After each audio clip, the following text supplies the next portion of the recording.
Siyempre, ang ating dapat tingnan yung kalidad din ng mga nagtuturo o ng mga teachers. Makikita natin yung ibang textbook natin, mali-mali yung grammar, mali-mali yung spelling.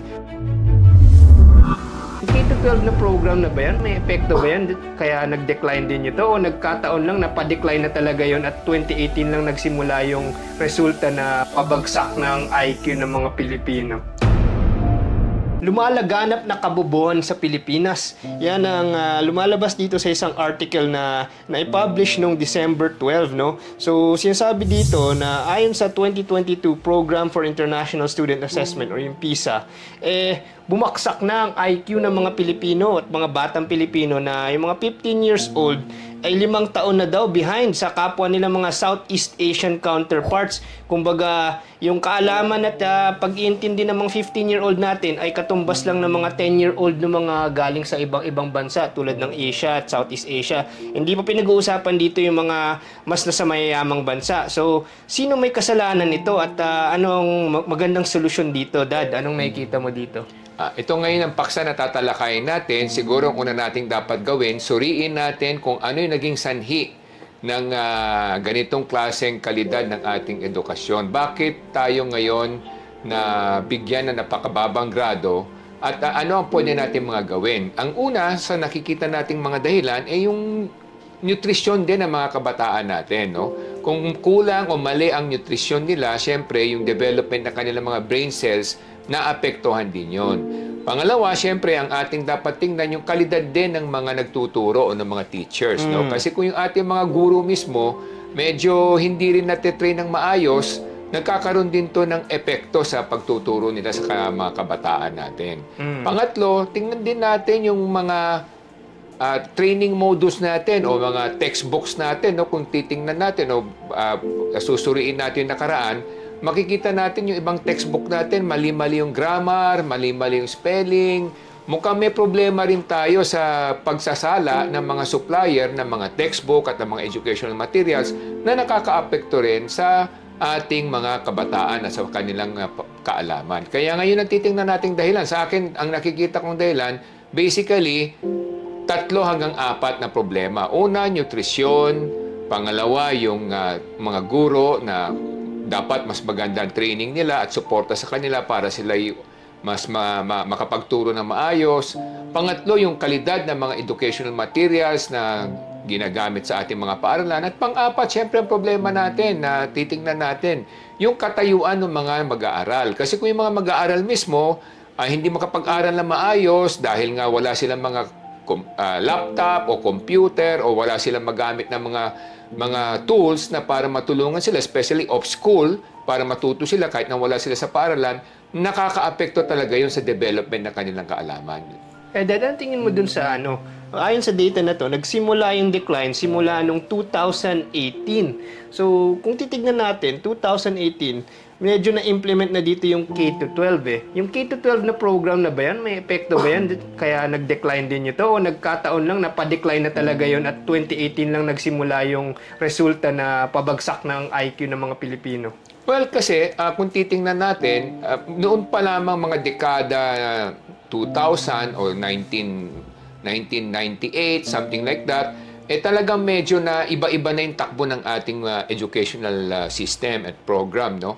Una, binago yung medium of instruction from English to Tagalog, tapos ibinalik nila yung English kalaunan, no? So, isa rin yan, medyo nagkakagulo-gulo dahil nga walang, kumbaga, clear-cut vision yung ating mga namamahala kung paano talaga patataasin ang antas ng ating edukasyon, kung paano nila iaangat yung kalidad ng ating pagtuturo at kaalaman ng mga estudyante. So yun ang nagiging problema natin. Dapat kasi medyo straightforward ang ating direksyon.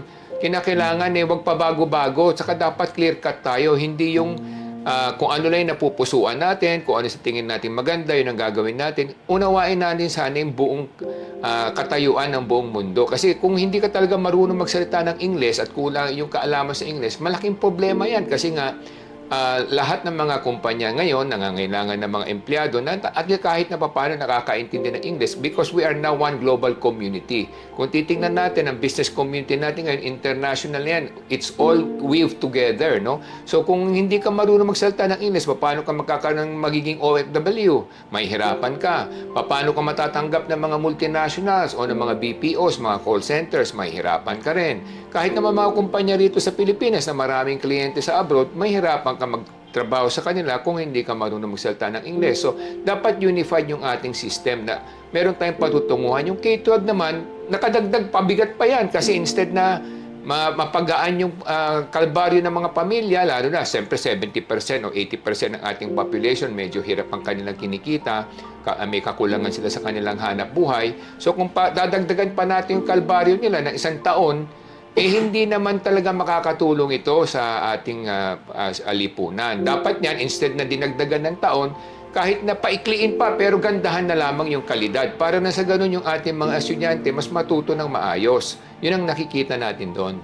Yung current na mga system ng textbook supplier natin, hindi ba may problema din yun? Kasi right now, ang dami-dami mga supplier, pero hindi naman yata tama yung mga libro nila kasi like na-discover ito nung nung panahon ng pandemic dahil na-flash sa screen yung kanilang mga content. Doon nakita ng mga parents na ba't ganun, puro mali. So, ano kaya ang solusyon sa textbooks natin? Okay, yun ang isang dapat nating tingnan kung ano yung mga maaari nating gawin. Siguro una, tingnan natin yung mga ginagamit na textbook sa mga maunlad na bayan, no? Para na sa ganun, kahit na papano, makita natin kung ano yung mga dapat nating gawin at kung ano yung mga pagkukulang natin. Tingnan natin, ano ba ginagamit na textbook sa limbawa sa Amerika?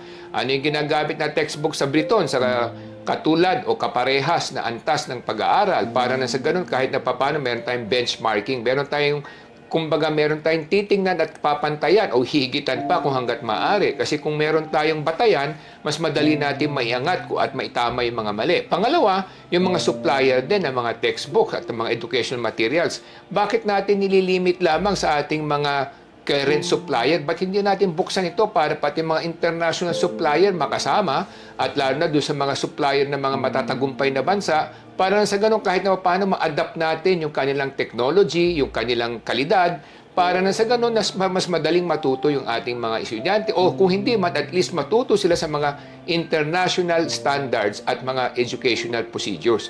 Kaya tingnan natin yung dalawang batayan na yun para sa ganun meron tayong patutunguhan sa pag-unlad ng ating kalidad.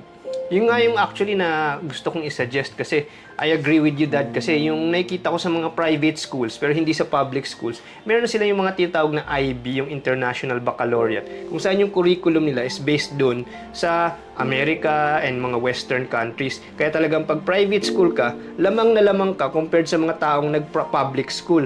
Unlike sa mga Western countries, pag nasa public school ka, hindi nalalayo yung kalidad mo sa private school. Halos konti lang yung pinagkaiba ninyo in terms of intelligence. Pwede ka maging Harvard graduate or pumasa ka pa rin sa Harvard kahit public school ka. Pero dito pag nag-public school ka, parang challenging makapasok sa mga ganyan mga higher level of education kasi hindi pantay-pantay yung kanilang starting point. So yun yung nakikita ko rin na dapat hindi tayo locked in sa mga current day mga writers natin kasi yun yung nakikita ko parang nagda-nationalize ulit tayo na hindi ulit tayo naging international. Parang gusto natin na yung sariling atin, yun lang kaalaman na ituro sa atin. So dapat maging parang private school tayo na maraming mga openness, no? Kumbaga open up, kung sinabi ko dati open up the economy, dapat open up the system as well for education. Hindi tayo locked in, So yun yung kaya with what you said, dapat gawin siyang policy of openness, so what do you think of just opening it up? Yeah, tama yun kasi nga sa buhay natin at sa pagtakbo ng buong mundo, makikita natin na ang kaalaman walang exclusive niya kahit na sa isang lahi o sa isang bansa. Kaya dapat maging open o bukas ang ating kaisipan na kunin o aralin yung mga magagaling at magaganda sa bawat ibang bansa para sa ganun ma-adapt natin para mas lalong gumaling ang ating mga kababayan, lalo mga ating mga estudyante. Kasi kung lilimitahan natin sila sa mga kaalaman lang natin dito sa ating bayan, for the sake of nationalism, mauudlot tayo at may iwanan tayo ng takbo ng panahon. Kasi tandaan natin, bawat nilalang, bawat lahi, may kanya-kanyang kaalaman at katalinuhan. Dapat ang gawin natin, buksan natin ang ating pamamaraan at ating kaisipan para matuto tayo sa mga kaalaman at kagalingan nila para mas lalo tayong gumaling at mas madali tayong makapagtrabaho, hindi lamang dito sa ating bayan, kundi pati sa abroad. Kasi alam naman natin, hindi natin makakaila na humigit kumulang 10 milyong Pilipino nagtatrabaho sa abroad. Yung iba kahit na paano naging immigrant na ng ibang bansa, lalo sa mga Amerika at mga Western countries, at kumikita sila ng malalaki roon at sila nagpapadala ng bilyon-bilyon na dolyar para matulungan ang ating ekonomiya. Ngayon, kung ganun ang patutunguhan natin at lalo sa ating bayan para tayo makakompete globally, mas maganda talaga kung gamitin nating bukas ang ating pamamaraan. Hindi lang natin nililimit na sa mga Filipino suppliers lamang or Filipino textbooks writers lamang. Dapat gawin natin bukas ito, gawin natin very competitive. The more we limit ourselves to our parameters, the more we will be limited in our growth direction. So let's be open-minded. I think that's the most important direction. Ito another controversial topic na matagal ko nang pinag-uusapan pero syempre maraming mga controversies kasi it's about internationalism, globalism versus yung mga nationalism, no? Yung isang controversial na topic is dapat pa bang pag-aralan natin or dapat pa bang magkaroon ng bilingual system sa mga paaralan or merong current day ngayon hindi lang bilingual meron pa mother tongue language So tama ba na meron tayong bilingual system tapos may mother tongue system? Kasi para sa akin tingin ko dapat wala nang mga bilingual, wala na rin yung mother tongue. Mas mabuting iisa na lang yung aralin nila para uniform. Kasi pag nalilito yung mga bata, ang dami-daming pinag-aaralan na language. And after, pag nagdating sila ng mga college level, litong-lito na sila, mali-mali yung grammar nila sa lahat. Mali yung grammar nila sa English, mali yung grammar nila sa Tagalog, pati mother tongue nila, siguro nagkahalo-halo na. Pero mas push ko yung dating mungkahi ng mga isang administrasyon na gusto nila na English lang all the way. Ngayon, nagkahalo-halo na Ano ba yung talaga yung tamang direksyon dyan? Ano tingin mo, Dad? Siguro dapat ang pag-aralan ng maigi ng ating mga namumuno at ng mga namamahala. Ano ba talaga ang gusto natin patunguhan bilang isang bayan, bilang isang sambayanan, saan ba natin gusto pumunta at saan ba natin gusto makarating. Kasi kung klaro sa ating kaisipan kung saan natin gusto makarating at saan natin gusto pumunta, mas madali nating sagutin lahat ng mga tanong na yan. Una, ang tanong, gusto ba nating umangat ang ating bayan? Pangalawa, gusto ba nating makapag-export ng mas marami para dumami ang trabaho sa ating bayan? Pangatlo, gusto ba natin magkaroon ng mas maraming trabaho para sa ating mga kababayan na pwede silang maglingkod sa mga multinational, sa mga international companies. Pang-apat, gusto ba natin yung mga OFW natin, mas tumaas ang kinikita at mas marami pa mabigyan sila ng pagkakataon makapaghanap buhay sa abroad? Kung ang kasagutan dyan ay oo, dapat ang gawin natin, lahat ng ating programa, lahat ng ating sistema, ay hubugin natin patungo sa direksyon na yon o sa ating layunin. Kung ang layunin natin, iangat ng ating bayan at makapag-compete tayo, makalaban tayo sa pandaigdigang paghahanap buhay, then dapat ituon natin lahat ng ating mga gagawin patungo ron. So ano yung dapat natin gawin? Una, tama yung binabanggit mo, malilito ang mga ating mag-aaral kung dala-dalawang lengguwahe ang ginagamit sa mga paaralan. Kung gusto natin makakompete globally, then, ang gamitin natin pagtuturo, English. Pero bagamat ganun, siyempre, alam naman natin na kinakailangan bigyang halaga din natin yung sariling wika. Meron lang tayong mga subject na let's say Tagalog subject na para na sa ganun mahasa pa rin yung at hindi pa rin mabura sa ating lipunan yung pagsasalita ng ating pambansang wika. Pero ang medium of instruction dapat universal na yan na English lamang ang gagamitin na pagtuturo except dun sa Tagalog subject lamang. Kasi nga, ang Tagalog subject naman sa mga mother language na sinasabi natin, depende kung saan kang probinsya lumaki, pwede naman niyang maturo sa pamilya. Pero yung international competitiveness, yun ang kailangan na ating ituro sa ating mga mag-aaral. Kaya napakahalaga na uniform dapat. Nang sa ganon, lahat tayo sabay-sabay umangat. Kung hindi may mga iwanan sa lipon at kawawa naman yung ating mga kababayan na hindi makakompete at makapaghanap ng magandang trabaho dahil hindi nga sila naturuan ng tama. Kaya yun ang aking nakikitang pamamaraan. Ito naman yung isa pang tanong. May mga nagsasabi, should we just abolish Filipino subjects? totally para makapag-focus yung mga bata sa math, science, English. Basically, yung mga magagamit nila sa actual employment, no? Kasi yung Filipino, magagamit ba talaga yan? Or parang sinisiksik lang natin yung additional subject sa utak nila, pero hindi naman talaga na magagamit pang hanap buhay yan pagka nag-graduate sila, di ba?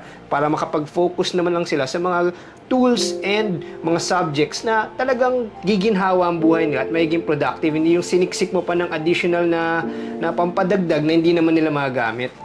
Siguro what we can do, ang suggestion ko niya sa mga ganyang mga direksyon, pwede naman nating bawasan yung mga subjects na, let's say, for example, first year ka, college, o first year high school ka, hindi naman kinakailangan napakaraming Tagalog subjects. No? So, let's say, for example, kung first year up to fourth year high school, meron kang 2 Tagalog subjects, para naman sa ganon, hindi naman mabura yung ating pambansang wika. Pero katulad ng sinasabi mo rin, hindi rin tama kung lagi naman natin ididiin sa ating mga estudyante na kinakailangan mahasa akin ng husto sa Tagalog dahil nga yan ang pambansang wika natin at mapapabayaan yung iba. Kaya kinakailangan balansyado yung ating approach na at the same time, we don't want to lose our national heritage when it comes to our national language, but at the same time, we have to focus on the right direction of training our students in the right language, in the global language, so that we can compete officially.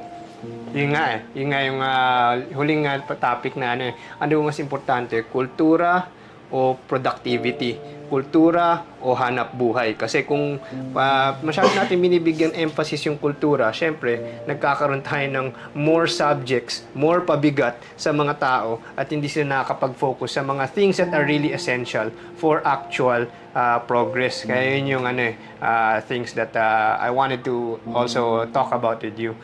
Yeah, kaya nga sa akin na aking paalala lang at mensahe sa ating mga namumuno at namamahala, sana tingnan natin at pagtuunan natin ng pansin yung 4 na dahilan kung bakit tayo napag-iwanan, no? Lalo na yung ating mga kababayan, mga kabataan na maagrabyado sila pagdating sa paghahanap buhay. Una, wag natin kalimutan, yung mga may hirap, lalo na yung mga may 4Ps, hindi lang natin dapat sila binibigyan ng pera, siguraduhin natin na yung mga anak nila mabigyan ng tamang nutrisyon. Kasi kung kulang sa nutrisyon yung ating mga kabataan, paglaki nila, mahihirapan sila dahil nga kulang yung development ng kanilang brain cells. Pangalawa, tingnan din natin yung sinasabi nating pagte-training sa ating mga guro. Para mga professionals ngayon, di ba, mga lisensyadong engineer, mga lisensyadong doktor, kinakailangan meron silang continuing education para sa ganun they are updated to what is the right way of doing things. Siguro ang ating mensahe at panawagan, lalo sa ating mga namumuno at mga namamahala, dapat pagtuunan nila ng pansin kung paano natin magagamot at magagawa ng paraan yung mga pagkukulang sa ating pagtuturo at sa ating mga pag-aaral para sa ganon mabago natin at ma-arrest natin itong declining trend ng ating edukasyon. Number 1, yung nutrisyon ng mga kabataan. Kasi nga napakahalaga niyan. Lalong-lalo na yung mga nasa mababang katayuan, dapat masuportahan sila yung mga anak nila mabigyan ng tamang nutrisyon at mapakain ng maayos. Kung hindi man, dapat yung mga public school magkaroon ng parang feeding program para kindergarten pa lamang napapakain ng maayos yung ating mga kabataan. Pangalawa, yung dapat nating tingnan yung mga ating guro, yung training modules ng ating mga guro, katulad ng mga ibang professional, kinakailangan they go through continuing education test or seminars para sa ganon may angat nila yung antas ng kanilang kaalaman at pagtuturo. Pangatlo, dapat repasuhin natin yung mga suppliers. No? Tingnan natin, dapat buksan natin ang sistema natin, bigyan natin ng pagkakataon yung mga iba't ibang suppliers sa ibang mundo na mag-alok din sa atin kung ano yung mga tamang textbook o education materials na pwede natin magamit para na sa ganun magsilbing batayan ito ng ating mga magtuturo at mga guro at mga mag-aaral na maiangat yung kanilang kaalaman, hindi lamang nationally but globally. At pang-apat, siyempre, napakahalaga nito, ano rin yung klase ng ating sistema sa pagtuturo sa mga paaralan. Kung siksikan naman ang mga estudyante sa isang paaralan, mahihirapan talaga silang matuto kasi bawat isang estudyante nangangailangan ng tamang pagkalinga at tamang pagtuturo. So dapat ilimitahan lang natin kung 30 students per classroom or 40 students per classroom para hindi sila masikipan, hindi sila mahirapan. At panghuli, meron tayong tinatawag na dapat support system. Dapat gawan ng tutorial system, lalo na yung mga mag-aaral na medyo nadedehado sa kanilang mga grado, meron tayong tutorial system na gawin nating parang regular requirement ng bawat school na bibigyan sila ng time for tutorial at sana pabigyan sila ng mga tamang gamit like mga laptops para kahit na sa ganon, sa kanilang mga tahanan matuto sila. Yun ang nakikita ko. So sana yan ang gawin ng ating pamahalaan at mga namumuno para mahabol natin at hindi tayo madihado sa hinaharap. Okay, so maraming salamat sa mga nanonood. Maraming salamat sa inyong lahat. Ito nga pala ay ang grupo namin, Ilocano Defenders. Ako nga po pala si Michael Say, ang inyong dad ng bayan. At ako si Morgan Sai, ang inyong coach ng bayan.